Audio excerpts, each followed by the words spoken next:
Гадаа дотоодын гэлтүү хөрөнгө оруулалтууд чухал. Хөрөнгө оруулж ээж л энэ үйл ажиллагаа явагдана. Нэг үгэлэхэд эдийн засгийн бизнестэй холбоотой 200 гаруй хууль тогтоомжоор бизнес харилцаанд төрийн оролцоо орж байгаа. За энд засгийн газар дүгнэлт хийж Монгол Улс ерөнхий сайд Зандан шатар үүрэг өгч Монгол Улсын засгийн газар бизнес дээлтэй эдийн засгийн хэрэгжүүлэлт дэмжсэн хөрөнгө оруулалтад таатай ийм бодлогыг хэрэгжүүлнэ. Энийг хэрэгжүүлэхийн тулд энэ бизнес эрх ашиг хамгаалах төвийг яаралтай ажиллагаанд орвол зохион байгуулалтын үүргийг өгсөн. Тэгэхээр бид 1 сарын дотор бэлтгэл ажлыг хангаад өнөөдөр нээлттэй хийж байна. За энэ нэгдүгээрт төр хувийн хвшлийн хамттай ажиллагааг энд явагдана. Ялангуяа гарч байгаа хууль тогтоомж энэ шийдвэрт энэ хувийн холбоодууд бизнесийн байгууллагуудын оролцоо хангаж хамтран ажил тэр анханасаа хууль тогтоомжийг санал авч боловсруулдаг болох нэгдүгээр зарчим байна. Хоёрдугаарт бизнес сулгарч байгаа энэ хүндрэлүүд, бэрхшээлүүд байна. Ялангуяа төрийн албаны, төрийн байгууллагуудын харилцан уялдааг хангаж зохицуултыг ойлгомжтой тодорхой болгох асуудал. Нөгөө талаар өмчийн эрхийн асуудал, бизнесийн нэр хүндийн асуудал хамгаалах асуудал байна. Ялангуяа бизнес эрх ашигын зөрчигдсөн хууль шимтгийн байгууллагаар олон жил явж байгаа гомдлууд олон байна. Дэндүү олон болчиход. Ийм бид энийг зэгслэх, тэдний дуу хоолой болох, төрийн байгууллагуудын тэр уялдаа холбоо тэр шийдвэрүүдийг тодорхой ойлгомжтой болох, ялангуяа хуулийн шатанд байгаа, шүүхийн шийдвэрлэх үүссэн шатанд байгаа 5-аас дээш жил. Ялангуяа гадны хөрөнгө оруулалтын маргаан 5-аас дээш жил одоо хүртэл шийдэгдээгүй асуудлууд олон байна. Зөвхөн гадны хөрөнгө оруулалтын 40 гаруй хууль тогтоомжоор хязгаарласан хоригдсан зохицуултууд үйлчилж явах шийдэ. Гэтэл бид чинь эдийн засгаа тэлэх худалдаа эдийн засгаа өсгөх хэрэгтэй байна шүү дээ. Ажлын байрыг бий болгох хэрэгтэй байна. Экспортыг нэмэгдүүлэх хэрэгтэй байна.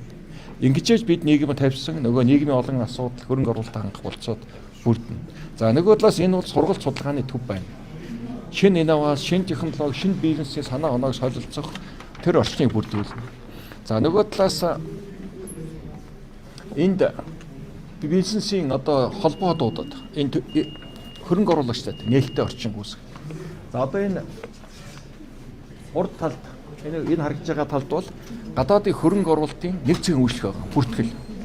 Монгол улсад хөрөнгө оруулалт хийж байгаа аж ахуйн нэгж энэ хөрөнгө оруулалтаа бүртгүүлээд гэрчлэгийг аваад хууль ёсны бүрэлдэхүүн хангана. За өөрийн эрх ашигтай холбоотой маргаан гомдолж иргэдэд хөгжлийн Монгол улстай танилцах, Монгол улсын хууль тогтоомжтой танилцах дараагийн үе шатыг энэ эрх ашиг хамгаалахын төвдөр уялдана. За эдийн засгийн хөгжлийн яам бол энэ бодлогыг дэмжиж эдний нүүр царай авуулж асуудлыг зохицуулна. Бид хууль хүлээхгүйгээр энэ ажлаа эхлүүлж байна. За бид эдийн засгийн хэрэгжлийн хуулийг өргөн барьсан. Энд бол ялангуяа өмчийн халдшгүй дархан байд, бизнесийн нэр хүндийг хамгаалах асуудал, төрийн зохицуулалтын асуудлыг нэлээд тодорхойлж хангалттай хууль болно. За энэ хууль гараад агалдаад хөрөнгө оруулалтын хуулийг өөрчилж байгаа. За худалдааны хуулийг яаралтай их хурд оруулах үүрэг авсан. За нөгөө талдаа төрийн хяншилтыг ойлгомжтой тодорхой болгох асуудал байна. Шинэ төвшөнд гарах хэрэгтэй. Зөвлөдөг, тусалдаг, эрсдэл суурилж ийм хяналт байх ёстой болохоос биш хаадаг, торгодог, хягдаг. За ингээд бизнес үйл ажиллагаанд хүндрэл учруулдаг биш. Шинэ агуулгаар шинэ төрийн хяналтыг нэвтгэн зохион байгуулдаг бас үүрэг өгөөд бид бас энэ төрийн хяналттай хуулиар ажиллаж байна. За мөн зөвшөөрлийн хуулийн асуудал. Мөн эдийн засгийн хөгжлийн яамны маш идэвхтэй оролцоотойгоор улсын хурлын дарга учрал зөвшөөрлийн хуулийг өгсөн байна. Ингээд энэ болгоч нь энэ эдийн засгийг дэмжих, бизнесийг дэмжих ийм багц хуулиуд яваад байна. Тэгэхээр энэ хаврын чуулган бол ерөөсөн Монгол улс эдийн засгийн орчин хамгаалсан, бизнесийг дэмжсэн, хөрөнгө оруулалтыг урамшуулсан, энэ хүн сурталчилгааг арилгасан, төрийн энэ байгууллагын үйл ажиллагааг уялдуулсан ийм хуулиуд дээр бид нар төвлөрж ажиллана гэдгийг хэлж байна. Хамаахан хөрөнгө оруулалтаар төр хамгийн найдвар үгүй шаарч ирсэн. Тэгэхээр та энэ өөрөөр дамжуулаад төрийн нэг зөвхөн болгоор хандна гэж байна. Та юу амж чадахгүй яг хөрөнгө оруулалтаа. Хөрөнгө оруулалтын хөгжил яг ямар байгаа? За хөрөнгө оруулалт үндсэндээ уул уурхайд салбарт чиглэж байна. Үүн дотроо хамгийн том хөрөнгө оруулалт оюутлах байна. Тэгэхээр эдийн засаг маань уул уурхай цөөн төрлийн бараанаас хамааралтай буюу их өрөөсгөл байна шүү дээ. Энд бидний эдийн засгийн хөгжлийн яамны гол бодлого бол эдийн засгийг олон тулгуурд болох.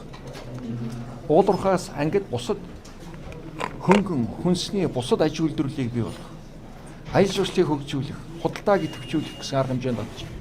Оны өмнө бид их хурлаар Евраз эдийн засгийн холбоотой хийх худалдааны гэрээг батлуулсан, сойрхон батлуулсан тийм биз? Энэ гэхэд л одоо 190 гаруй сая хүнтэй манай уламжлалт зах зээл байсан, сэрүүн бүсийн манай ижил төстэй хөдөө аж ахуйн барааны 10 тэрбум долларын барааг импортлдог улс орнууд бид нар чөлөөт худалдаа 15-аас 55% тарифыг тэглэж худалдаанд орох ийм эрх зүйн орчныг бүрдүүлдэг тийм биз? Энэ бол манай экспортыг худалдааг нэмэх, дотоодын хөнгөн хүнсний үйлдвэрүүдийг хөдөө аж ахуй дэмжсэн маш том зохис бодлого буюу нөгөө цагаан алт хүнсний хувьсгал Атрын 4-р аяны хүрээнд бэлдээд байсан 2 жил 3 жил бэлдсэн тэр ажил одоо яг экспорт шин зах зээл рүү гарч байгаа бодлого юм байна.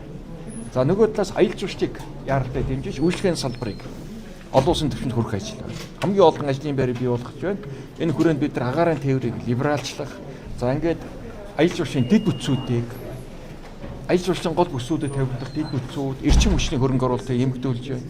За аялал жуулчлалын баазууд, аялал жуулчлалын компаниудын зочдыг хүлээж авах тав таршин бүрдүүлэхийн тулд хөнгөлөлттэй зээлийн бодлогуудыг 26 оноос нэлээд төлхөө одоо дэмжих юм асуудлууд явагдаж байна. За мэдээж уул уурхай бол Монгол улсын эдийн засгийн авч явж байгаа гол толгой. Гэхдээ энэ бид босод одоо салбарын түүх хэдэн боловсруулалтыг дэмжинэ. Ган боловсруулах, зэс боловсруулах, нүүрс боловсруулах эдсэн коксими гэсэн ийм хөрөнгө оруулалтын орчныг дэмжих ажлуудыг хийж байна. Ялангуяа манай дотоодын хувийн хвшил аж ахуй нэгжүүд бодиттой томоохон хөтөлбөрүүдийг хэрэгжүүлж байгаа. Томоохон боловсруулах уулуурхай барилгын материалын үйлдвэрүүдийг хийж байгаа. Гэт зөвхөн гадна биш, дотоодын хөрөнгө оруулалтаа бид нар хамгаалах, дотоодын тэр боловсруулах үйлдвэрүүдийг энэ тэргуунд түүх хийдэр хангах. Жишээл зэс цэвэршүүлэх үйлдвэрийг хамгийн түрүүнд бүтээгдэхүүнээр хангах. Кокс хийж байгаа үйлдвэрүүдийг хамгийн кокс нүсэд энэ тэргуунд хангах. Төмөр хайлж байгаа тэр ширэм пэлет хийхээр одоо ажиллаад үйлдвэрлэлээ байгуулаад дуусж байгаа үйлдвэрүүдийг бид төмрийн хөдрөөр хангах бодлогыг энэ төрөнд хэрэгжүүлж байна. Тэгэхээр гадны хөрөнгө оруулалт, дотоодын хөрөнгө оруулалт гэлтгүй нийт хөрөнгө оруулалт орчныг, бизнес орчныг таатай болгох ажил бол эдийн засгийн хөгжлийн яамны одоо гол ажил гэдэг. Гадаадын хөрөнгө оруулагчдыг бол манай Монгол Улсын одоо аж ахуйн нэгж байгууллагууд иргэд хууль шүүхийнхэнтэйгээ нийлээд лууртад гаргаад явуулсан маш олон тохиолдлууд гарсан. Шүүхүүдэд арбитрийн шүүхүүд харж ирсэн тохиолдлууд гарсан. Тэгэхээр манай улсын өөрсдөө одоо энэ гадны хөрөнгө оруулагчдад хүлээх хариуцлагыг нэмэгдүүлэх тал дээр юу яаж хийх юм бэ? Энэ өргөн барьж байгаа хууль тогтоомж бүгд энд чиглэж байгаа тодорхой байдал. Тодорхойгүй байдалтай холбоотойгоор тодорхойгүй уялдаагүй эрх зүйн олон акт дүрм журамтай холбоотойгоор маргаан үүсэх. Тэн дээр нуглаа гаргах, тэн дээр хөрөнгө оруулагчдыг дарамтлах, ойлгомжгүй байдал үүсэх. За улмаар ингээд Монгол улс арбитрийн шүүхт засгийн газар татагдан орох олон одоо их тэрбумын өр төлбөрт унж байгаа жишээ олон жишээ байна. Ялангуяа уул уурхай хаан салбарын чиглэл дээр бид олон арбитрийн шүүхтэр унлаа шүү дээ. Тэгэхээр энэ цоргон хийж байгаа. Энд л манай засгийн газрын гол бодлого. Тодорхой болгоё, төр албаа тодорхой болгоё, бизнесийн дүрмийг тодорхой болгоё. Давхардаад байгаа илүү хөдөл төр олон журмуудыг хүчингү болгоё. Одоо хууль зүйн яам бол 1000 журмыг Монгол улсад байгаа 3700 журам баг шиг байгаа. Энийг цөөлөөд 1000 журмыг одоо хүн суртал чирэгл учирж байгаа журмуудыг хүчингү болох том ажлууд хийгдэж байна шүү дээ. Ингээд яам болгонд эдийн засгийг дэмжих, бизнес орчийг дэмжих юм бодлогын арга хэмжээнүүдийг хариуцж яваад ингэ хийж байна. Тэгээд ээл дараатай ажлууд ингээд орж байна. Боловсруулах үйлдвэр дээр яаж хийх вэ? Боловсруулах үйлдвэр дотоодын хөрөнгө оруулалт